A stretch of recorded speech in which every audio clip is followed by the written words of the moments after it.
Саламатсыздарбы, урматтуу видео сабактын көрөрмандары. Менин атым Мусаева Анара, Өнүктүрүү саясат институт деген коомдук уюмда жарандык катышы боюнча эксперт болуп иштейм. Бүгүнкү презентациянын темасы бул жергиликтүү өз аңчы башкаруу органдары чечим кабыл алганда гендердик теңдиктин принциптерин сактоо менен жааматтын муктаждыктарын эсепке алуусу. Кыргыз Республикасында жергиликтүү өз аңча башкаруу төмөнкү принциптерди жүзөгө ашырылат.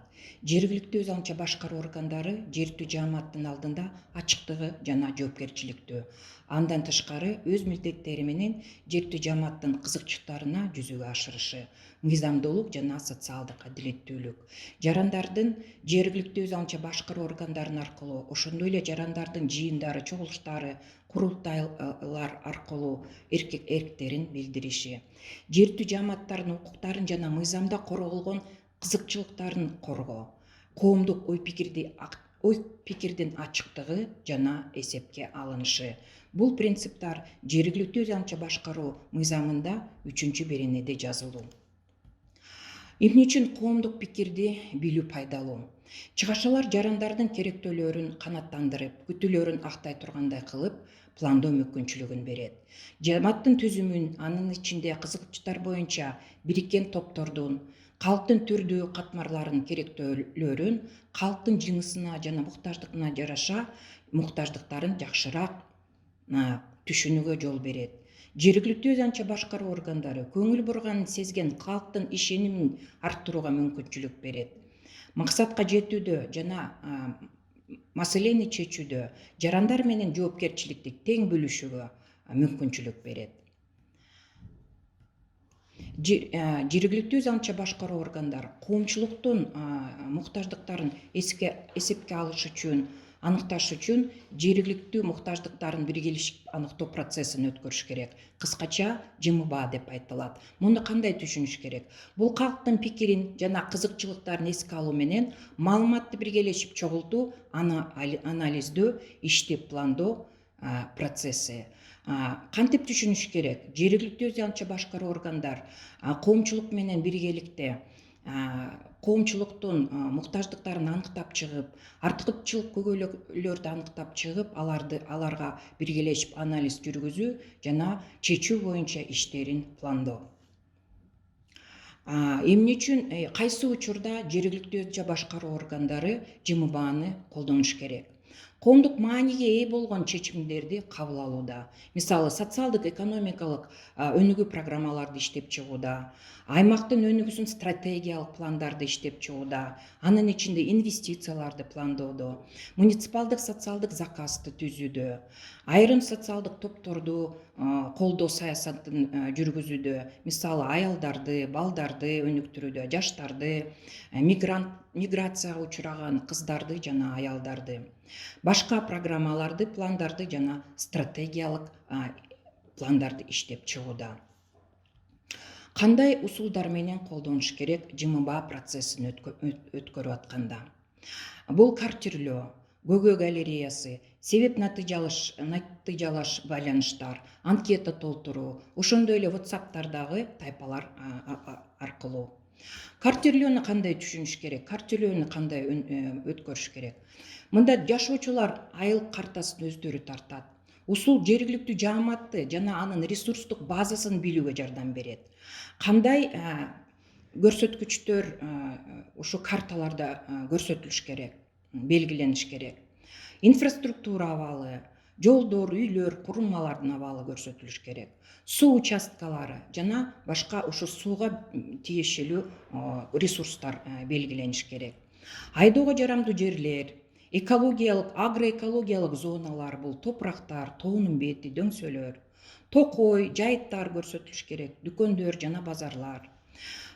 Социалдык жана административдик имараттар көрсөтүлүш керек. Мисалы, бейтапканалар, мектептер, маданият үйлөр, айыл өкмөттүн административдик имараты. Андан тышкары ушу карталарда дагы аялдамалар, мүрзөлөр, культтук курулмалардын абалы көрсөтүлүүгө туура болот. Картирлөө качан колдонулат? ЖМБА процесстин башында. Эмне үчүн колдонуш керек?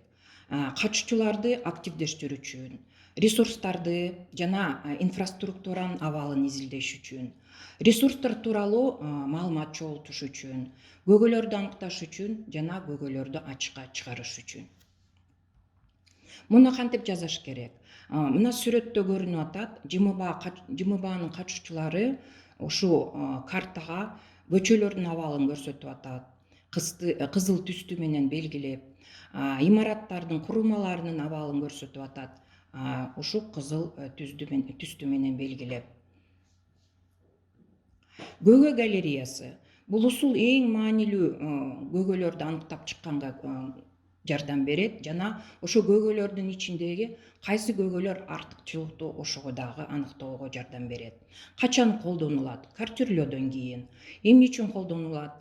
Көйгөйлөрдү аныкташ үчүн, ошо көйгөйлөрдүн арасында эң артыкчылыктуусун аныктап алуу үчүн. Көйгөйлөр галереясын кантип өткөрүш керек, кантип жазаш керек? Мына ушул сүрөттө көрүнүп атат. ЖМБанын катышуучулары да ар бирүнө 5тен стикер таратып, ошо стикерлерге, ар бир стикерге бирден көйгөйлөрдү жазып чыгыш керек. Анан ошо стикерлерди чогултканда ушу кагаз ватман флиптерге чаптап чыгыш керек. Бирок жөнөкөй эле чаптабай бардыгын тең топтоп чыгыш керек багыт боюнча. Мисалы, кайсы стикерлерде жол маселеси жазылды, ошо жол маселеси боюнча стикерлерди өзүнчө чаптап галерея чыгарыш керек. Таза суу маселеси боюнча кайсы стикерлер жазылса, ошо стикерлерди өзүнчө топтоп чыгыш керек. Ошентип ар бир көйгөй боюнча стикерлерди чогултуп, ошо ватмандарга галерея катары чогултуп чаптап чыгыш керек. Ошондо гана ушул усул аркылуу силер эмне кыла аласыңар? Көйгөйлөрдү аныктап чыга аласыңар, артыкчылыктуусун дагы чыгара аласыңар. Кийинки усул бул себеп натыйжалаш байланыштар. Бул усул тиги же бул көйгөйлөрдүн себептерин жана алардын кесепеттерин аныктоого жардам берет. Айылдагы негизги көйгөй талдоо жүргүзүүгө көмөктөшөт. Кайсы учурда ушул усулду колдонуш керек? Бардык көйгөйлөрдү аныктап чыккандан кийин, артыкчылык көйгөйлөр аныктап чыккандан кийин. Эмне үчүн колдонуш керек? Көйгөйлөрдү терең изилдеш үчүн, эмне себеп менен ошо көйгөйлөр пайда болуп атат? Эмне үчүн ошо көйгөйлөр ушуга чейин чечиле элек? Көйгөйлөр эмнеге, кандай кесепеттерге алып келип атат? Анан ошо кырдаалды, ошо көйгөйлөрдү тереңирээк изилдеп, түшүнүү максатында ушул жааматты талкууга тартканга ушул усул жардам берет. Ушул усулду кантип колдонуш керек? Мына сүрөттө көрүнүп атат. Атайын таблица түзүлөт, көйгөйлөр өстөрү жазылат, көйгөйлөрдүн өстөрү, анан себептер жана кесепеттери. Мисалы, биз биякта берип атабыз, кандай көйгөй жөнүндө мисал берилип атат. Балдардын мектепке даярдык деңгээли төмөн деп жазылып атат. Себептери кандай болуп атат? Сатылып кеткенден кийин бала бакча үчүн имарат жок, квалификациялуу адистер жок, жабдуу үчүн ресурстар жок. Кесепеттери кандай? Балдар мектепке оңой менен көнө албай жатышат, мектепке окуу каалоосу жок. Мектеп программасын өздөштүрүү деңгээли төмөн. Кийинки усул бул анкета толтуруу усул. Бул жазуу түрүндө сурамжылоо жүргүзүү процедурасы. Аны күн мурдатан даярдалган суроо жазылган бланктардын жардамы менен жүргүзүлөт. Анкетаны респонденттер өз алдынча толтуруш керек. Анкета толтуруу качан колдонуш керек? Анкетаны айыл өкмөттүн имаратына, айыл өкмөттүн өзүнө көп жарандар барат. Ушул учурда анкетаны толтурса болот. Андан тышкары айыл башчылар айылдарды кыдырып, дагы ушу кыдырып аткан учурда ушул анкетаны толтурса болот. Андан тышкары дагы WhatsApp аркылуу сурамжылоо өткөрсө болот, анкета толтуруп. Эмне үчүн колдонулат? Артыкчылыктуу көйгөйлөрдү аныкташ үчүн. Дагы бир эскертүүдө турган нерсе бар. Мисалы, айылдардын керектүүлөрүн, айарылуу катмарлардын керектүүлөрүн аныкташ үчүн ошо анкета аркылуу дагы аныктаса болот. Анкета толтуруу кантип жүргүзүлөт? Эң башында сөз түрүндө кайрылуу жазылыш керек жашоочуларга. Андан тышкары өтүнмө жазылыш керек. Мисалы, биз биякта жазып атабыз. Ошо анкетада анкетаны кантип жүргүзүш керек, эмне жазыш керек экен ошо сүрөттө көрүнүп атат. Айылдык аймактын, шаардын кадырлуу жашоочулары, артыкчылыктуу 5 көйгөйдү атап бериңиздүү өтүнөбүз. Көйгөйдүн аталышын жазып, буга байланышкан кырдаалды сүрөттөп бериңиз деп жазып атабыз. Атайын мисалды жазып атабыз. Кара суу айылынын тургундары үчүн таза суу жетпей жатат. Эмне үчүн ушул мисалды берип атабыз ушул анкетага? Анткени кээде респонденттер, ошо айылдын жашоочулары көйгөйдү 2 сөз менен деле жазып коюшу мүмкүн. Ушул 2 сөз менен жазылган көйгөй түшүнүксүз болуп калып атат. Кайсы жерде, кайсы айылда, кимге тиешелүү көйгөйлөр көтөрүлүп атканы. Анкетанын аягында дагы респонденттер өзүнүн аты жөнүн жазып койсо болот. Кайсы айылдан и мобилдик уюлдук телефон номерлерин. WhatsApp аркылуу кантип сурамжылоо жүргүзсө болот. Ушу анкеталарды толтуруу процессин жүргүзсө болот. WhatsApp аркылуу жүргүзгөндөн кийин атайын топтор түзүлүш керек. Мисалы, айылдык кеңештин депутаттарынын тобу, жаштардын тобу, аялдардын, калктын айрылуу катмарларынын киргендеги тобу, ишкерлер тобу, мугалимдер тобу. Ушул топтор түзүлгөндөн кийин ошо топтор аркылуу суроолорду жиберип, артыкчылык көйгөйлөрдү аныктаса болот. ЖМБ иш-чараларын өткөрүү, ишин уюштуруу. ЖМБ иш-чараларын өткөрүш үчүн жана уюштуруш үчүн жана өткөрүш үчүн жумушчу топту түзүш керек. Ушу жумушчу топтун курамына ким кирет? Айыл өкмөт башчысынын орун басары, жетекчиси болуш керек. Айыл өкмөттүн жооптук катчысы, айыл өкмөттүн адистери, айылдык кеңештин депутаттары, жааматтын, коомчулуктун жигердүү лидерлери, бул айылдар кеңеши болуш керек, жаштар комитетинин лидерлери болушу мүмкүн, аксакалдар сотунун өкүлдөрү, бейөкмөт уюмдардын өкүлдөрү болушу мүмкүн. Жумушчу топтун гендердик теңдиги боюнча да айтып кетсем, бир жыныс боюнча өкүлдөрү 30%дан кем болбош керек.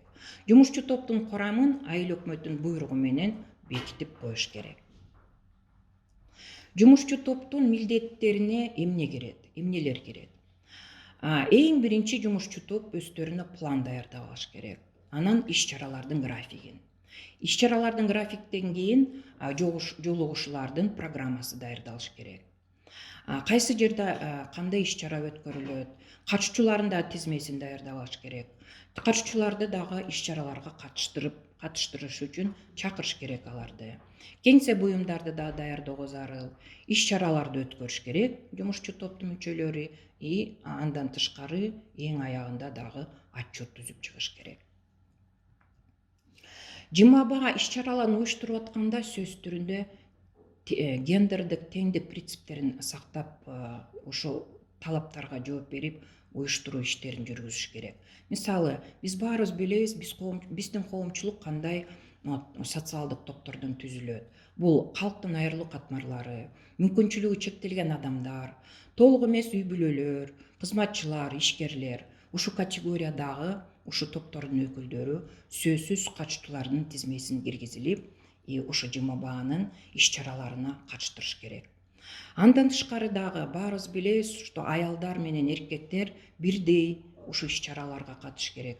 Алар үчүн кайсы убакытта аялдар бош, кайсы убакытта эркектер бош, ушу убакыттарды белгилеп алып, ушу убакытта аялдар менен эркектерди тең катыштырыш үчүн ушу иш-чараларга чакырылыш керек. Иш-чаралар ЖМБ боюнча иш-чаралар өткөрүлүп аткан бөлүмдөрдө дагы температуралык режим сакталыш керек. Мисалы, кышкы мезгилинде ушу бөлүмдөрдө жылуу болуш керек. Жайкы мезгилде ушу бөлүмдөр желдетилип туруш керек.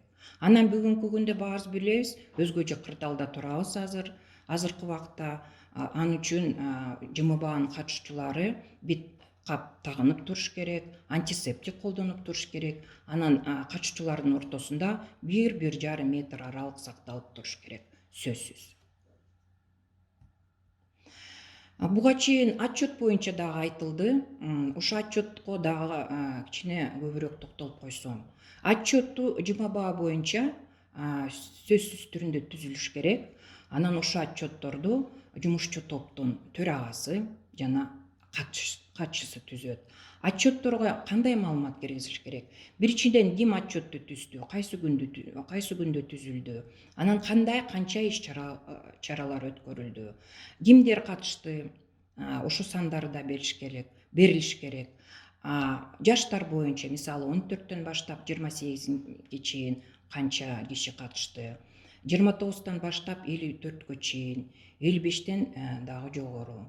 Анан канча эркек, канча аял катышты. Ушул сандар, статистикалык көрсөтмөлөр дагы ушул отчетко киргизилиш керек.